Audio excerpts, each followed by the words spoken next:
Well, good morning, good afternoon, wherever you are. And this is Brian O'Shea with Daily Clout's Investigate Everything, where we really investigate everything. So I am really looking forward to this interview today. We have with us Dr. Ben Tapper over at the Wellness Company and many other things. I've had a conversation with Dr. Tapper before, and I must say, very impressed. I've got a bit of beard envy when it comes to Dr. Tapper, as you'll see. Stronger beard than mine, but we'll get there. And we are going to talk about masculinity. Is it under attack? Is there something beyond masculinity under attack? What does this mean?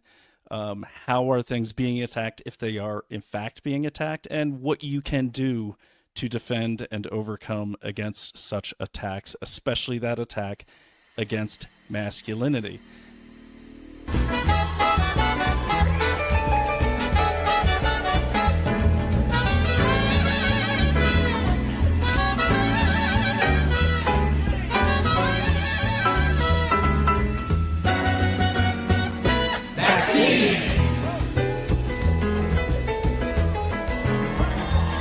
Talk about masculinity for a moment. Has being second gentleman changed your own view of perceived gender roles or what it means to be a man? This is something I've thought about a lot and something I've spoken about a lot. There's too much of toxicity, masculine toxicity out there, and we've kind of confused what it means to be a man, what it means to be masculine, where you've got this trope out there that you've got to be tough and angry and lash out to be strong. It's just the opposite. The most dangerous person in the world, we're producing millions of them, and that is a lonely, young, broke male. The number of high school teenagers that sees their friends every day has been cut in half, that we're slowly but surely sequestering from each other. And when we do that, we become less mammalia. If you have dogs are happiest when they're lying on top of you. The worst thing you can do to a dog is leave it alone all day. And what we're doing to young people is they are leaving others and themselves alone all day. We're separating from each other, we're becoming less social. And there's a group of men who aren't received well at school, don't find a source of pride. Auto shop, metal shop, wood shop's gone away. They go online to date. The majority of them get rejected. If you're average attractiveness in online dating, you have to swipe right 200 times to get a single coffee. If you set up 5 coffees, you'll get 1 will actually show up. 4 of the 5 will ghost you and decide later on they don't actually want to meet up. So a young man of average attractiveness in online dating has to swipe right 1,000 times. So he gets validation for 1 coffee. He gets validation that he has no worth to the other sex. He loses confidence. He starts engaging with people because he has less opportunities for random encounters where he has to develop those skills. And slowly but surely he sequesters from society, and at some point he just is not really savable. He just never develops those skills around friendship or romantic relationships. In the United States, 1 in 7 men doesn't have a single friend. 1 in 4 can't name a best friend. In addition, marriage has become now a luxury item. If you're in the upper quartile of income-earning households, there's a 3 in 4 chance you're going to get married. If you're in the lower quartile, there's a 3 in 4 chance you will never get married.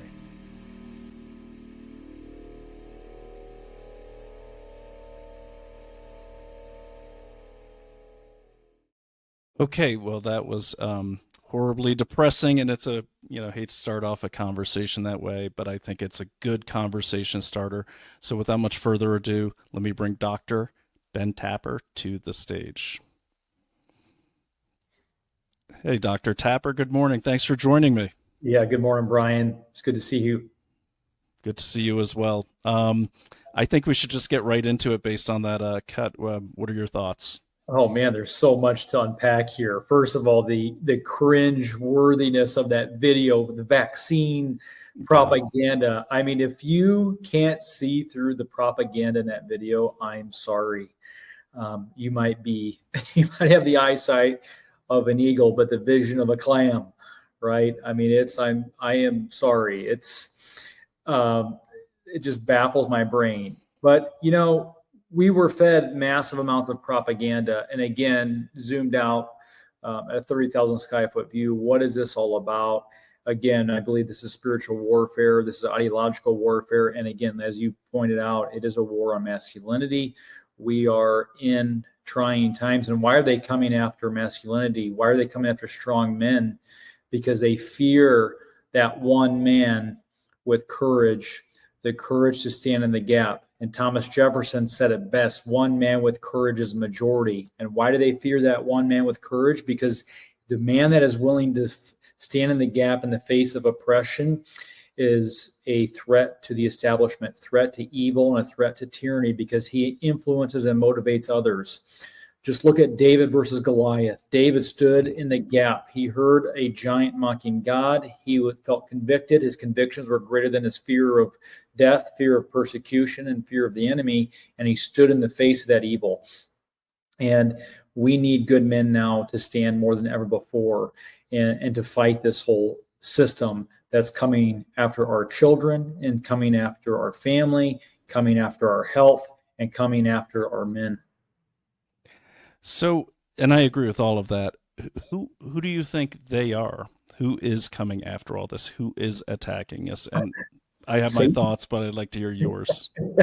I said Satan, but I think Satan.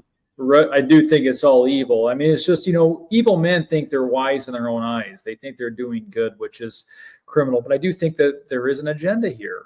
I mean, we have a globalist agenda. Look at the legislation. Look at the globalist World Economic Forum's globalist plan here to take over the country, to take over rural areas, the homesteading, the homeschooling, and the whole family dynamic. They want to control the food supply. They want to control every aspect of the economy. They want to control the dollar and have full control over where we spend our money. And so we are, I don't want to be all dramatic, but we are in trying times right now. And I do believe that the they is really are a small amount of people that are very powerful people, but they're globalist, and they are trying to push a lot of this globalist agenda down our throats. And so again, that's why I think they're coming after men. They're coming after our how do you say it? Masculine men are the defenders. We are the defenders. Those are the warriors. The warriors. Yeah. And how dumb can we be and think, oh, it's just that we were confused on what a man is. That dude that was next to Kamala there speaking. We got it wrong. We don't need to be tough. Listen, there is a time to be tough. There's a time to laugh. There's a time to cry. There's a time to be sensitive. It's like, I'm not the most masculine man in the world, but it's like, when we talk about these things, toxic masculinity is an oxymoron. Being masculine, just means that, in my opinion, a true man is one who really sacrifices his wants for the needs of his family, his wife, his spouse, and his kids, and really is unwavering in his convictions, and he's unwavering. He's the same in private and as public, and that's kind of like that's what integrity really is. And so integrity is something is a quality of a masculine man. Integrity should be the forefront of masculinity, but also someone that has convictions and not afraid to act out on those convictions and stand for what he believes in. I love the quote by Martin Luther King Jr., who stated that the ultimate measure of a man is where he doesn't stand in comfort and convenience, but where he stands in times of conflict and controversy. And so it's a phenomenal quote.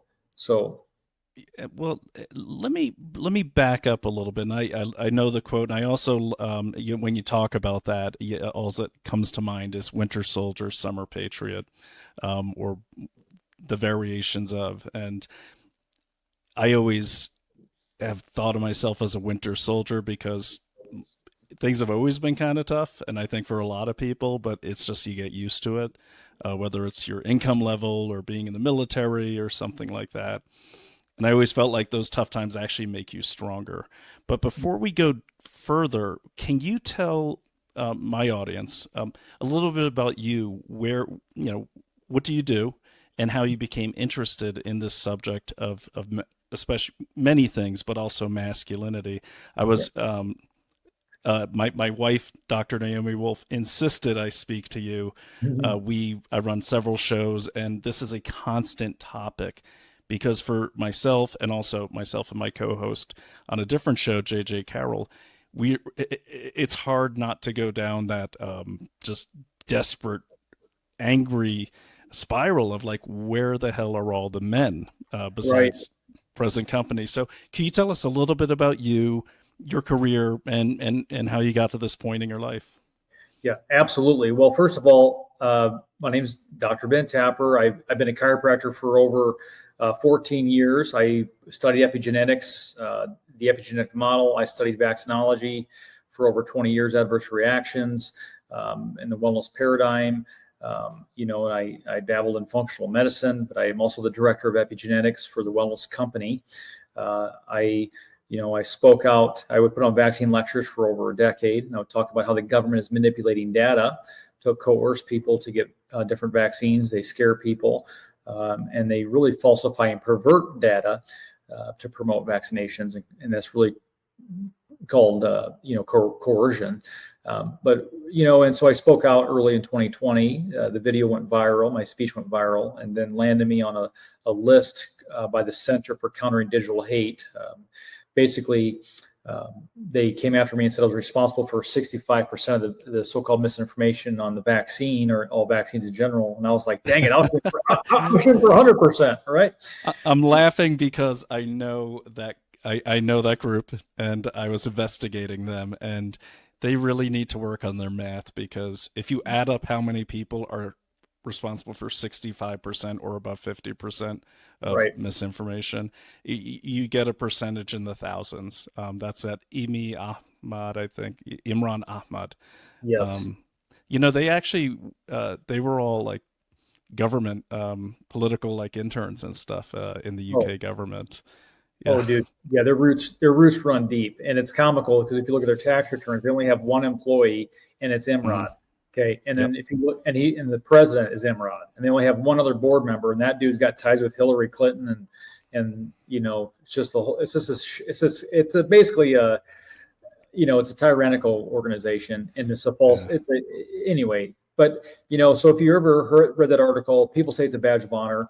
But they came after me, and they deleted all my social media accounts, and and I'm bouncing back a little bit here, but anyway, that's kind of my story, and I'm in this topic of masculinity, and this is something that's very near and dear to my heart, because I'm trying to encourage men, and I'm trying to stand in the gap and band together here and link arms with other men, because we are in a battle. We are in ideological warfare, and we need those warriors now than ever before to stand in the gap.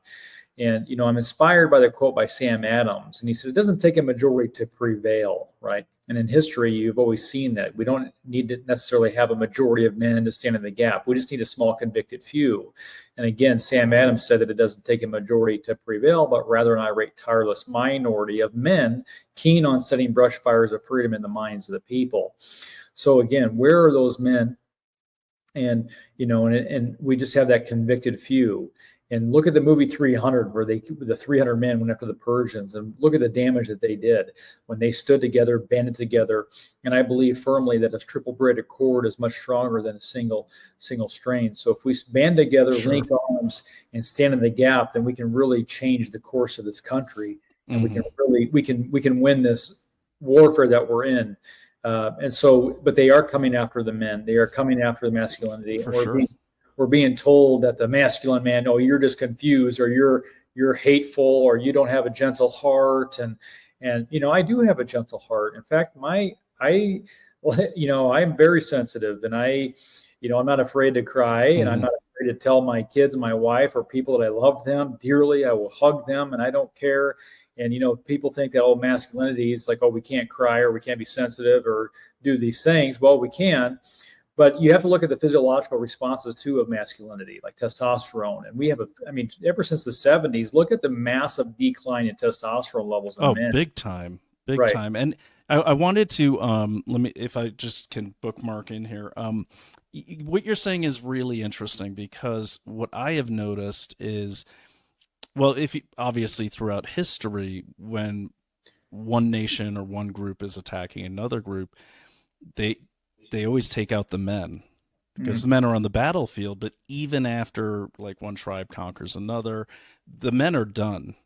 They're tortured, killed, and the women and children are sold off. But the first thing they have to do to conquer is they got to take out the men.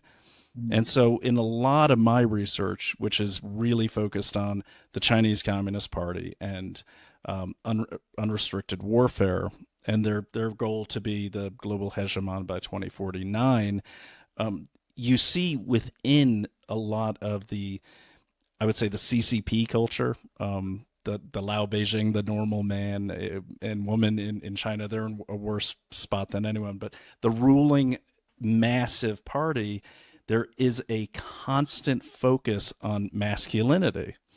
And what's really interesting about what we've discovered recently, and I was interviewed by the Daily Caller about this, we discovered that Smithfield, which is owned by the Chinese Communist Party, Smithfield Pork, has genetically altered pork for export to China from the U.S. that has triple the amount of protein.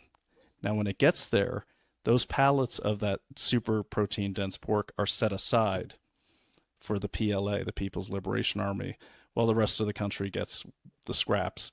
So what I've seen is there's a focus on this long-term generational transformation by our enemies of their own soldiers into stronger, bigger, faster, while influencing the American population into thinking you don't have to be masculine, it's actually bad, eat less meat, everything like that, while they're increasing those very things they're telling us not to do. What are your thoughts on that? Have you seen some of the same stuff?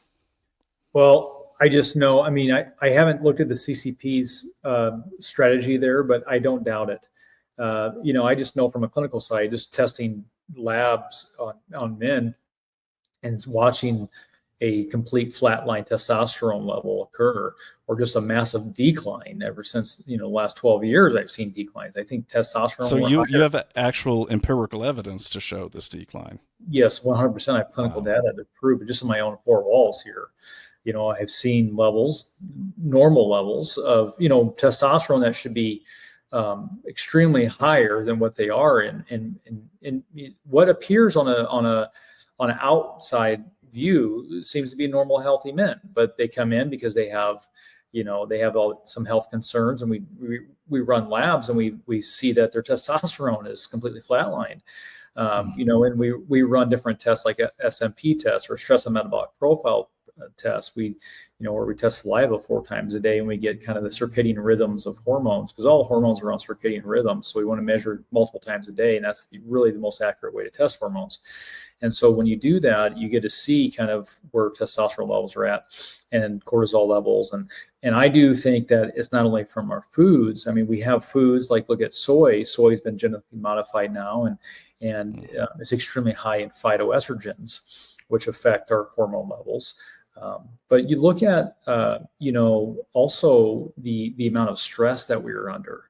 I mean, we're under more stress now than ever before. And I've heard, sayings out there that the average American male is exposed to more stress in a month, physical, chemical, emotional stresses in a month than our grandparents did in their lifetime. Because we live in these concrete industrial zoos. We have more, just nutritionally bankrupt foods. Our food is altered. These GMOs put massive stress on the body. And our food is nutritionally bankrupt. It looks better, smells better, but it tastes better, but it is nutritionally bankrupt. It's so highly processed, and it's deficient, which deficiencies can lead to lower testosterone. Deficiencies can lead to dysfunction in the body. And so I do believe there is a culprit there. And there's also, back to the stress thing, because I've heard that stress will obviously reduce, along with many other ailments, reduce testosterone. What types of stress are we talking about mainly? Well, again, there's different types of stress.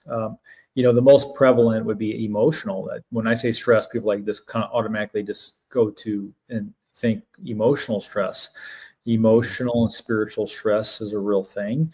I mean, suicide is an all-time high, and that's one of the things I was speaking out during COVID was the amount of suicide rates were skyrocketing. I mean, the suicide hotlines, you can call in and get the data on that. They had more calls than ever before during COVID, and they still are. And it's not slowing down, unfortunately, because And go ahead. there's also, I'm sorry, I would imagine, and I'm just going to throw it out. So one thing that struck me was during these lockdowns, no one was even encouraged to go outside and get sunlight. And what I would find just in the normal course pre-COVID, when I was living in DC, small apartment, nice place, but if I didn't go outside like at least every 2 hours, I'd become a miserable human being, and I felt the best word is saggy, almost like a deflated balloon emotionally. Do you think, and everything during COVID that they told us to do seemed to really undermine our mental, emotional, spiritual health? The sunlight part of that is a big deal because obviously, a lot of people are talking about these attempts to block out the sun and everything. Do you see all of this that I'm seeing? And if so, do you see this as part of this kind of spiritual war against us? Absolutely. I mean, think about, you, you know, it all ties together, and it's all, there's a saying out there that we're not just physical beings having this human experience, but we are very much spiritual beings having a human experience. And I think everything is spiritual. I look through spiritual lenses when it comes to everything. I mean, look at during COVID, we had a death count constantly on the television. So stay at home, saves lives, but you're locked in your house when you turn on the television, it's just this constant fear mongering campaign that the sky's falling, that, so many people are dying, and all this propaganda being pushed that weighs on people. And that stress definitely affects us. I mean, and it affects physiology. When we go into a stressful state, I mean, think about cortisol. I mean, stress, one of the main stress hormones. And, cortisol is not necessarily a bad thing, but people understand really what it really does. Saying cortisol is bad is kind of like saying food is bad. Well, food can be bad, but it can be good. And so when we are exposed to stress on a small scale, your body releases cortisol. If I was out in the woods and I get chased by a bear, I'm going to release cortisol. And, my body I'm in a fight or flight scenario or sympathetic state. And I'm either going to kill the bear or fight the bear or run and flee. But, during COVID, we're not getting chased by bears anymore. We're getting a diluted bear daily by the just news. A constant barrage. Yes, a constant barrage. And what that will do then, eventually cortisol is going to go high, and then over time in a chronic state of stress and a sympathetic overload state, eventually your cortisol levels are going to flatline. And cortisol basically, and so due to stress, is a very demanding hormone, which will pull from DHEA and everything else, which actually where testosterone eventually is derived from downstream on the hormone scale. And that's where we can get diminished testosterone levels. So when we have flatline cortisol, your body's going to pull that cortisol. And so it'll flatline. And so again, going back to energy levels, low testosterone, just weak men in general, stress will do it. Right. And I've seen the weak, and I'm not the toughest guy in the world. I've just made a point to get outside and try to stay in as much shape as I can. And I have a son, and I think it's important to lead by example. And he's in as many sports as he can, and he loves it. He's sailing, he's doing football, he's not on his devices, very limited time. And I see him and his friends. This is right outside of Boston, of all places. And I see him and his friends, and they all do the same thing. They're all constantly going on adventures all over the little island they live on. And when I see them, I saw my son next to someone who is close to him, another young man, but they have two different lifestyles. And one lifestyle is like the one I just described with my son. And then the other one is a lot of TikTok, a lot of devices. And I got to say, they looked like two different species, and it Mm-hmm. was horrifying. I'm happy to say that the young man who didn't look so healthy, very pasty, very saggy, I did talk to him about the dangers of TikTok, and I'm proud to say that my son sent me a text not too long ago, and he said, "Hey, good job. So and so deleted TikTok from his phone after you talked to him." Wow. Um, but just seeing, and the reason I bring that up is because I just wonder if, I mean, what's really, when you see these different cultures come together, and I would say the healthy culture and the non-healthy culture, um, and we're out in New Mexico right now, and just going to like some outdoor touristy places, which are a lot more outdoor here in the Southwest than they are in the Northeast. You know, a touristy place there is a museum. Here it's like hiking up some dusty road to get to a chapel. But you do see just the difference in the people that live here who are outside all the time and kind of physical versus the tourists, which it just kind of reminds me of Wall-E, Mm. that movie where they're all like on the electric chairs and stuff. So, um, with, I guess my question would be if it's affecting people emotionally, these attacks, they're not going to have motivation, but it seems like they don't have the ability to focus and really dig into themselves, really go on that spiritual journey to even know that there's something wrong. Have you seen that? And how do you, everyone's always saying we got to wake people up. How do we do that? Mm. Well, I think the soil for truth is rich right now. I mean, anytime we're seeing more suppression of the truth, our freedoms, our liberties. Anytime you suppress the people, they have a yearning for freedom. They have a yearning for the truth. And so that's why I say the soil for truth is rich right now. And so we have a massive opportunity to really influence the generation, just as like what you did with that young individual, your son's friend. I mean, we can never underestimate the potential of changing someone's lives, of what we say, do, or think. And there's a real famous saying out there. It's like we never know how far reaching something we may think, say, or do today will affect the lives of millions tomorrow. I mean, think about the impact of our voices and the influence that we have on the younger generation. I mean, I have 3 sons, possibly soon to be 4. My wife's pregnant with our 5th baby. Congratulations. Yeah, thank you, sir. Thank you. And so we don't know if we're gonna have a boy or a girl, but it's like, man, I pray, that I influence them to be out and to live that example, live by example, because they watch us, they learn from us, and we don't play video games. We're out, and we are in God's word. We're staying active. We hike, we hunt, I'd love to get a log splitter, but I told my boys, like, listen, log splitters are awesome, but we're kind of taking the Amish approach here. Log splitters will make us weak, soft, and we need to split by hand. So, I got to ask you on that note, have they seen Rocky 4 and the training sequence, which is the best training sequence ever? I'll try to filter it into the recording. Right. They have not, but they've seen first Rocky.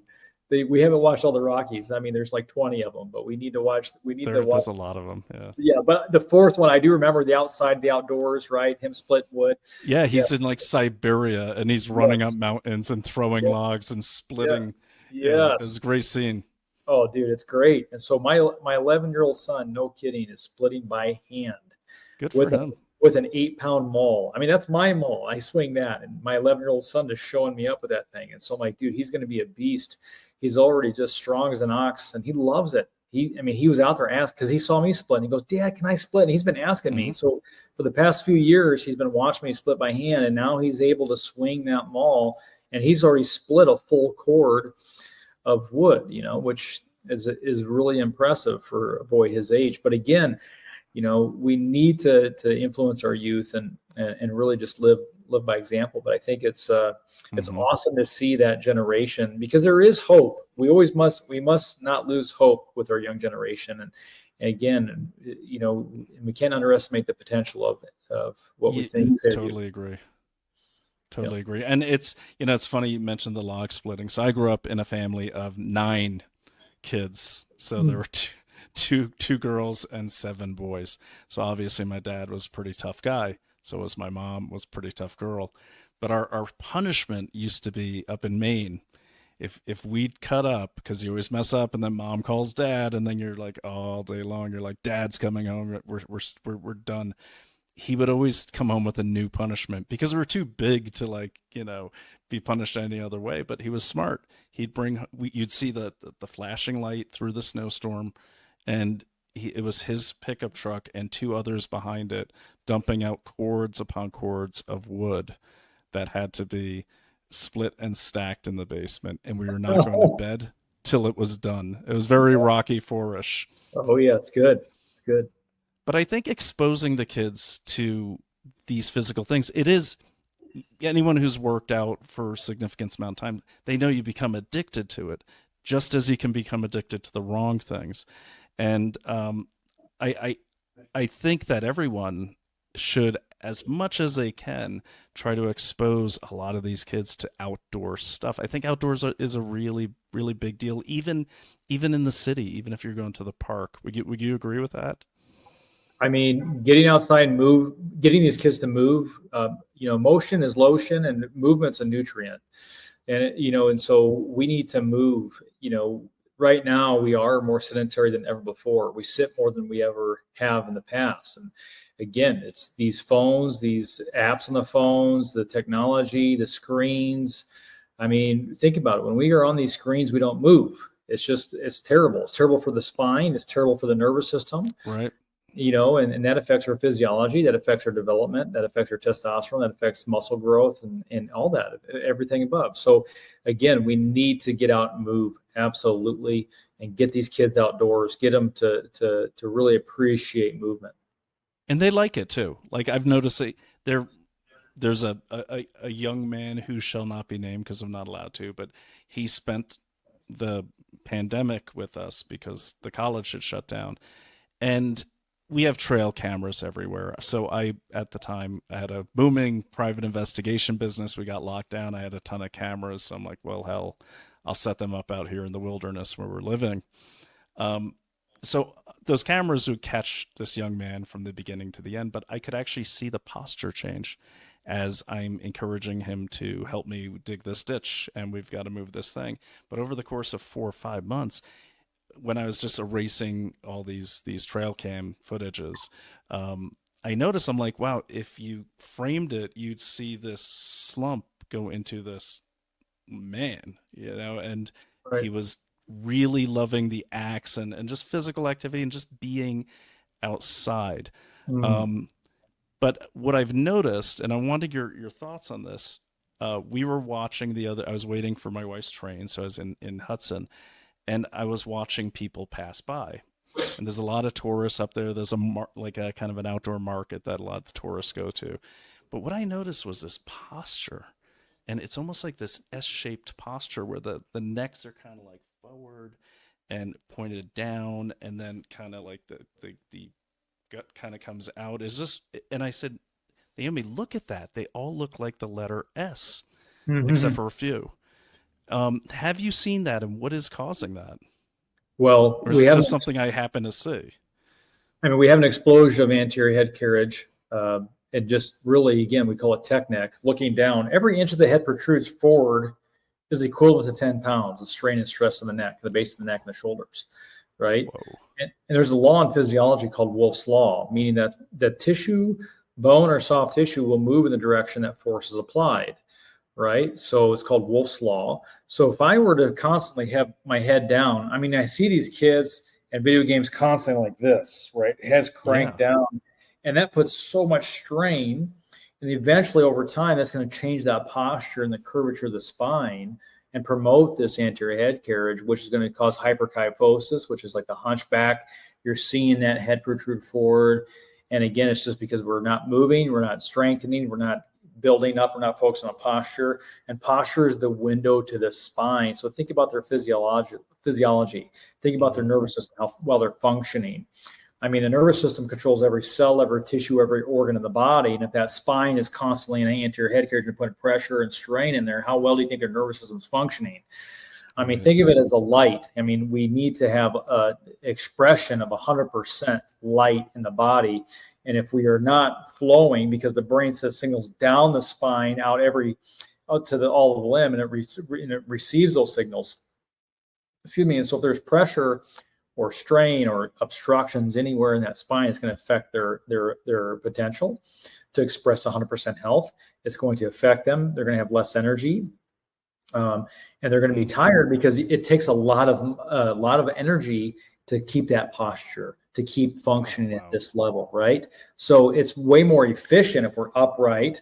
Think about a bowling ball. If I had a bowling ball here, the average head's the 12 to 17 pound bowling ball. Mm-hmm. If I were to have a head in the center here and I'm holding it right in line, it's going to be easier versus holding it out here, right? Oh, that's putting all this pressure and strain on the body. You're using so much energy and working way harder than you should to have that out. And you're seeing that across the board with kids. That is an epidemic of children. The tech neck and these phones and video games are just promoting a terrible posture for these kids. And how many hours a day are they spending behind these screens? And you can tell. And you can see that. That's why getting them outside, getting them out of those elements, have a pattern interrupt, getting them to do some physical activity is so important. Sure. And, it can really help benefit our youth, and it can benefit our health. Absolutely. And let's come back to, and I totally agree with that. And let's come back to the attack on us. Okay. And, which anyone who's seen my contact knows, like, totally agree. Like, and you probably run into what I run into, which is, well, where are the soldiers? And I always tell people so in my case, I'm focused on the CCP, and, a lot of people will say, well, it's the World Economic Forum. It's not the CCP. They're junior partners. To me, it doesn't matter who it is. It matters that it's happening. I do remind them, though, that the CCP has an army. So, when push comes to shove. But what I've noticed is, in talking about the attack on people, but also religion. And I know in communism, getting rid of religion is getting rid of the competition, because that's something for people to rally around. So is the nuclear family. And while we were talking about these, the tech neck and everything, I started thinking, it seems to me that with the emotional stress, which a lot of it comes from social media, I know myself, when, like, I limit my social media. You'll see, like, I post in the morning and in the nighttime, and that's because I want to keep a beachhead and I can reach people. But there was a time when I was like, wow, this is really addictive. And then I found actual clinics dealing with Twitter addiction, real clinics. But what I have noticed, and maybe I'm way off here, and I do consider myself a religious person and a Christian. I'm having trouble with the Catholic Church of late, I'm sure you know, but I am a confirmed Catholic, and I grew up in religion. And so I'm well aware of certain signs and end of days and, like, the big battles. And what I've noticed is, it seems like the thing that social media promotes the most, especially Instagram and Twitter, to some degree YouTube, are the actual 7 deadly sins: sloth, greed, envy. These things all seem to get amplified by social media. Am I just fitting circles into squares here, or have you had that same sense? 100%. I think you're right on the nail here. I mean, look at, again, we are in a time right now where sin is celebrated. Sin is in our faces, and evil is in our faces, and it's being touted and celebrated. And that's why I say we are in spiritual warfare more now than ever before, and we, in this whole thing, when I say spiritual and evil and everything else, like, I want to be very careful and not to discourage anyone, but we are, there is hope, and hope is to be found. If you seek hope and seek the Lord with all your heart, in everything you do, you will find him. And he draws near to us when we draw near to him. And I'm not like religion. I don't like religion. And this isn't a religion. I mean, Christ came and to have a relationship with us, to save. And if you look in Matthew 18:11, which is taken out of most Bibles, it's actually Jesus's words. He's stating that. Go look at Matthew 18:11. If you don't have it in your Bible, you'll be surprised to see that, because a lot of the people that print those Bibles that has taken that verse out own the Satan Bible, or the Bible of Satan. And so you have to go to the King James or New King James Version and read in there that Jesus came to restore that which was lost. Go to Acts 17:29, and it says that we are the offspring of God. We are God's children. That is what he is restoring. He is coming after us as if we are his own children. He loves us so much that we are his children. The problem is that people think God is this God of an iron fist, and he's just a big boss, and we have to earn his love. And God loves us so much right where we're at. But he is a God of just. He is a God of truth, and so he's not going to run and just be a wimp. And the Bible also says he is a warrior, and a warrior is his name. But again, we need to put our faith into him and have and get restored where which was lost, because and this is going back to the suicide rates. You want to talk about really masculinity, in my opinion, is having a relationship with Christ first of all, and having that relationship and being filled by the Spirit, and knowing his word, and living that out, and really loving others so much that you're willing to die for them and put your life on the line for them. And that's what a man is. And that's what it means to be a masculine, in my opinion. And I mentioned earlier, sacrificing your wants for the needs of others. And that's what it's all about. Putting your life on the line for the love of others. And there's no greater love than that. And to me, that feels like the difference between eating a Snickers bar when you're hungry or eating a steak with some good dark greens. Like taking care of your own needs first, just giving into your quick desires. That's like that Snickers bar. Feels good while you're doing it, and then you feel like crap for the rest of the day. Whereas if you I want to watch Demolition Man, but my kid's waking up. I promise him we play some football. I'm a little tired, but we're gonna go out and do it, and then I feel good all day. And then we end up doing other more healthy things. And I would just encourage people to just say, try doing if you're living in a life where you feel like there is no hope and there is no optimism and there's no excitement, understand that you're probably depressed. I'm not a psychologist. I'm just from my own experience, but diet, spiritualism, physicality, masculinity, femininity, if you're a female, these things I think are all connected, because I believe you get your brain clouded and your heart clouded if you have the wrong stuff polluting your body. So it's harder and harder to reach and find that connection to God in general. Am I on the mark there a little bit? Right. I mean, I think there's a lot of distractions. There's a lot of things out there that can pull us away from that. Obviously, the enemy wants us to pull us away from that. And that's ultimately what sin does. Sin separates us from God. It separates us from our rightful birthplace here. And it pull us away and cause more problems. I mean, even think about when we give into these indulges and seek pleasures over other things, that can lead to problems. And so it is good to be talking about these things, because so many people right now are struggling, and depression is a number one thing. 80 to 90% of the patients that come and see me, they'll mark depression on their intake forms or anxieties, and so it's a real epidemic at hand. But movement is and exercise is really the most powerful and underutilized antidepressant on the planet. So getting out, eating well, moving well, thinking well, praying well is really the solution here to be well. And that is the ultimate equation for a better life, for better health. And absolutely all those things can hinder your relationship with God. It can pull you away from that. It can really hinder your joy and hinder your ability, again, to be well. So that's why it was so important to value our health now before we get sick, and move away from that toxicity and deficiency into purity and sufficiency. Mm-hmm. Dr. Tapper, we're going to have to wrap it up soon, but I want to ask you a favor for the audience. And a lot of people talk about these things, and I can imagine there's that, that 20-something, he is sitting at home saying, okay, that's all fine and good. I agree. I know something's wrong.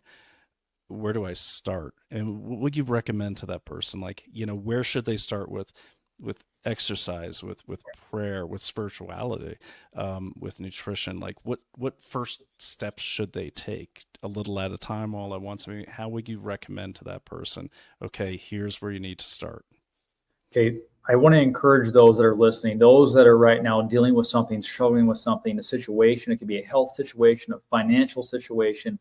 It could be a family situation, a spouse situation, whatever it may be. I want to encourage you right now that there is hope.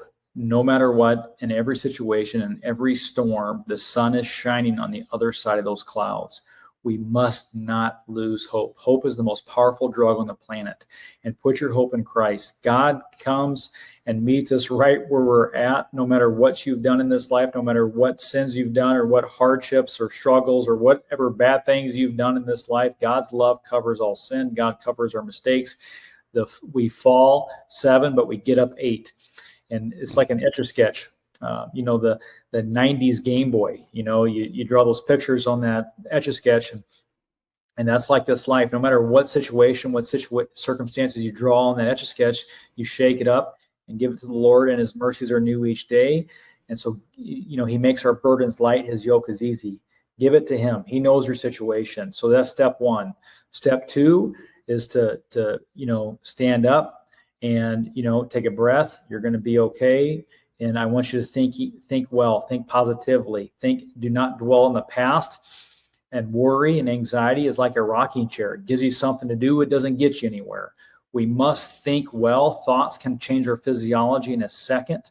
And if we change our thoughts, we can change the world. It literally can change our physiology. So we need to start thinking positively. It can really help the situation if we start thinking differently and change our perspective on things. And then again, we talked about movement in the situation. We need to move well. Get out. Zig Ziglar said you don't need a gym membership, and you don't need to be great to start. You got to start to be great. Just get out and start. Okay, just do something today. Just do one thing. I don't care if you walk down to the stop sign and back. Just get out and walk. Okay. The next thing is eat well. Your body's a temple. Stop putting junk in your body. Treat your body like a Ferrari. Are you treating your body like a conversion van? Or are you treating it like a Ferrari? You want to put good fuel in that Ferrari, and you want to treat that Ferrari well. And the irony of that is a lot of us treat our cars better than our bodies. We need to take care of our bodies. It's your only place you have to live. So again, put good food in there, good nutrition. And I'm telling you, you'll feel amazing. And, I do work for the wellness company. We have a phenomenal organ supplement out there. The trifecta, the organ supplement is something I do highly recommend. The beef liver.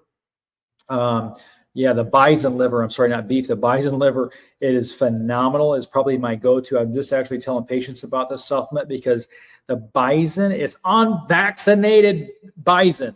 For crying out loud, we have to get away from this mRNA garbage. That's another health tip for you. Stop listening to Bill Gates and whatever he tells you to do, run, do the opposite. Well, I would say just look at him. Like this. Well, when I was sorry to cut it on you, because by the way, I got goosebumps, man, when you were talking, and I'm glad this hotel I'm at has a good gym. But when I was looking I bought kettlebells. Is kettlebells, is that what they're called? Yeah. And I just thought they were an alternative for like dumbbells. I didn't realize it's a whole different kind of workout. And I was looking for a workout, and everyone that I found on YouTube, they kind of look like Richard Simmons. No offense to the late Richard Simmons, but like that's not really that's not going to inspire me to use these things. And I found this guy, I think he's called the Pioneer, and he's out of England. And I was like, okay, the dude looks like Wolverine. And that's so to your point about Bill Gates, like, yeah, don't listen to anyone who looks like something you don't want to become. Right. I mean, kettlebells are phenomenal. Yeah, I love the kettlebells. I have kettlebells at home, and it's such a dynamic tool. I love the kettlebells because it's all about moving smooth. And I follow a lady that's probably in her 70s, and she is a beast. And she can throw these kettlebells around and swing these kettlebells. And it's entertaining, because how strong she makes it look so easy. And there was a time when I first watched, I'm like, those got to be fake. Those can't be real kettlebells. And no, they're legit. But she is as strong as an ox. And so, yeah, again, get yourself a kettlebell and you can have a million workouts, do so many different things. But yeah, yeah, I know I left them out, and it was Naomi that got using them, and then she's kind of throwing them around, and she looked up a couple a couple exercises, and then almost instantly I could see, like, I think she looks fantastic all the time, but I could see her taking it up a notch, and I was like, man, I better start using the kettlebells, because I don't want to be I don't want to be the guy on the couch while my wife is out there as Wonder Woman with these things. So, right. And but I cut you off. You were also saying, and I'm going to put the by the way, guys, it's Naked Organs is what I held up, and you can go to holisticgoddess.com/unrestricted for those, but let me get that banner up. And you were giving a few more steps on how people can get started. And by the way, that is great advice. Just do something. I think, and I've been a victim of this, so many people plan about doing something, but then never get around to doing it. Right. That's exactly right. And so that's another thing. We need to set goals, set plans. If we don't set goals, then we're just going to wonder where our time went. We need to set goals, devise a plan, recognize the obstacles, and get after it with gazelle intensity. Get after it, make it happen. You can either say one day or day one. You see what I'm saying? Make today day one. And that's what it's all about. You don't need to be great to start. You just got to start to be great. Get yourself that trifecta, the liver supplement, the Naked Organs. That liver supplement alone can boost energy. It can help actually convert sugar into energy. When you consume sugar, the average person right now the average American consumes anywhere from 150 to 189 pounds of sugar a year.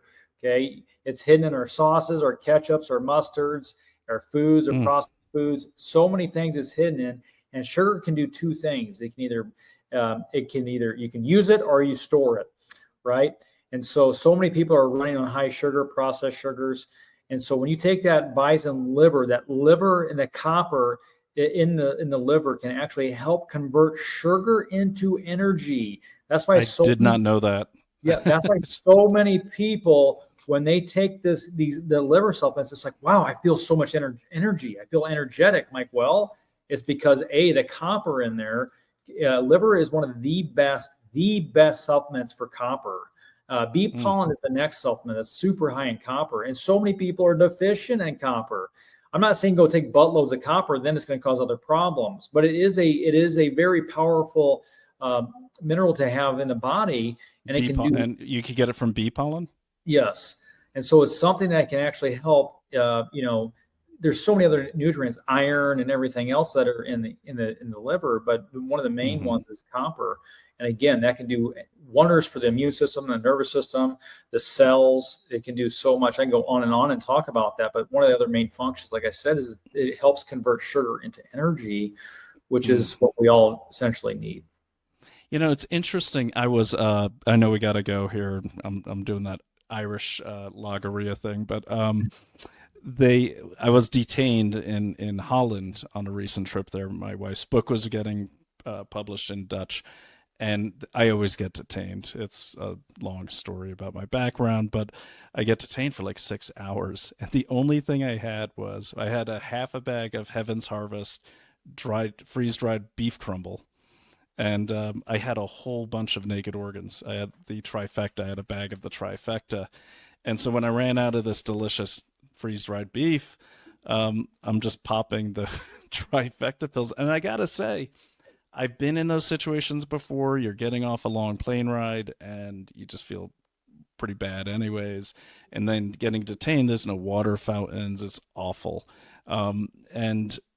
But I felt really good. I wasn't sore. I wasn't stiff. I kind of had a clear head, and that was a goal, to keep a clear head and get the hell out of there. So, and look, if it's vanity that motivates people, I will say this: since I started taking the Naked Organs, and full disclosure, yes, they're affiliate sponsors of our show, but I take it and I don't promote anything I don't take. And I was horrified because my 13-year-old, who kind of says what's on his mind in a very polite way with full manners, we were wrestling around and he looked at the top of my head, and this about 3 months ago, and he says, "Gee, Dad, I think you're going bald."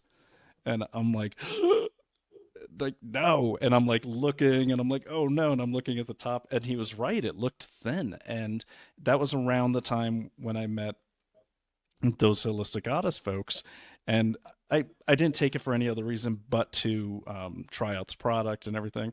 But then maybe a month later of taking these things for the recommended dose, I was in the checkout line at the grocery store, the self-checkout, and they have those cameras that point down. And I could see my scalp in the camera, and it was all thick and lustrous again. I was like, yes. So Right. I can't tell you if it was from the naked organs, but that was the only change I had in my diet. So there must be something there. Dude, well, that's the one thing I always tell patients, the liver, the heart, the kidney. I mean, these are the vegetables of the animal, right? I mean, they're the most nutrient dense organs of the animal. I mean, the next is the brain. The most nutrient dense is the brain, but next in line is the liver. I mean, it really is the broccoli of the animal. And so when we consume those things, it can really help us be sufficient and really fill in the gaps of our diet. That's why it's such a powerful supplement. It's not really, I mean, I don't even view it as a supplement. It really is it's almost like I mean, how do you describe it? It's just something that is so much more than just a supplement, because it's doing so much more. And it is really the ultimate multivitamin to be on. And so That's awesome. I do recommend it. And I'm not surprised that the hair is coming back, because it's such a powerful, and it is the purest form. It's better than a lot of these fortified vitamins that are implemented, a lot of better than the synthetic garbage that you see in these supplement lines. Again, most of your supplement vitamin companies, I have x-rays. The number one multivitamin on the market is Centrum Silver. And you can see it going right through the colon of patients. I mean, I've had patients where it's like, is that a kidney stone? No, that's your multivitamin. It's not absorbing it. And so you can, I tell patients, take your multivitamin, bake it at 350 degrees for 15 minutes. Does it smell? Does it have black stuff oozing out of it? If it's got a harsh smell, and if it's got black stuff coming out of it, it's full of synthetics, and don't even waste your money. But again, this is a bison liver. It's a pure form. It's organic. It's unvaccinated. Is one of the best supplements to be on. So I highly, highly, highly recommend people get on it. And I tell patients that, a lot of the female patients too, especially, I say, take this. It helps with so much. And you know what? You see lab numbers, even just by one supplement, getting on the liver supplement, you can see lab numbers improve just by getting on a liver supplement. So, and just so people know, it is a pill. I don't know if you could see that. Hold on. The question I always get asked, like, what is it, like a dried liver? No, it's a pill. Yep. You're not eating, it's not like what was the movie, the Red Dawn? I mean, you're not in the woods eating a bloody bison liver. It's freeze dried, I believe, ground, and then put in pills. They are excellent. The bee pollen is great too. I'm sorry. Oh, I'm glad you mentioned the bee pollen, because I actually found a TWC thing of bee pollen at my house, and we promote a lot of different products on many different shows across our platform. But I was like, I just like the way it tastes. It tastes delicious, and I put it in my shakes every morning. Right, and that's again why people say, "Oh, bee pollen gives me energy." Well, what is it in the bee pollen gives you energy? Right, it's the copper. Copper can help convert the sugar into energy, and that's why people get energy from these supplements. So that's one of the main reasons. Well, Dr. Ben Tapper, why don't you give us your final thoughts? And I just want to give mine really quickly before you do, but I'm going to let you have the final word.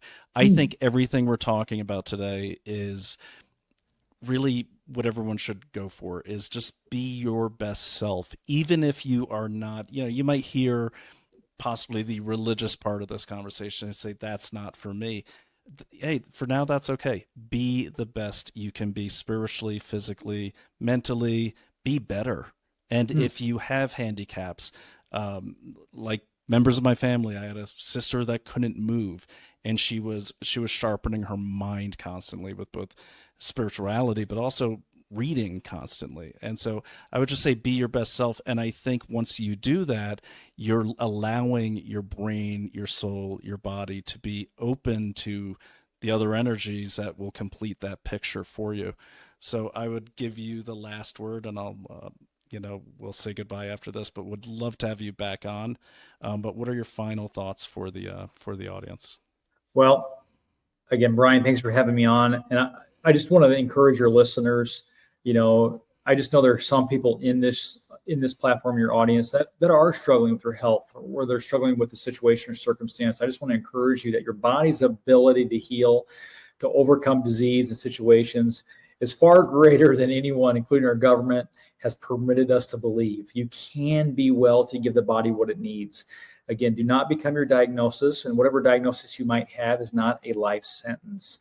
Just trusting full well that your body can heal. And again, if you're dealing with a situation that's really putting a lot of weight on you, a lot of burdens on you, I encourage you to read in Matthew where it says that God, he makes our burdens light and his yoke is easy. And he loves you. He knows your situation. And I encourage you to do that. Again, I just pray you got inspired by, what we're talking about today. And again, Brian, thank you for having me on. And thanks for coming on. I really appreciate it. And we look forward to having you on again. Yeah. Amen. Amen.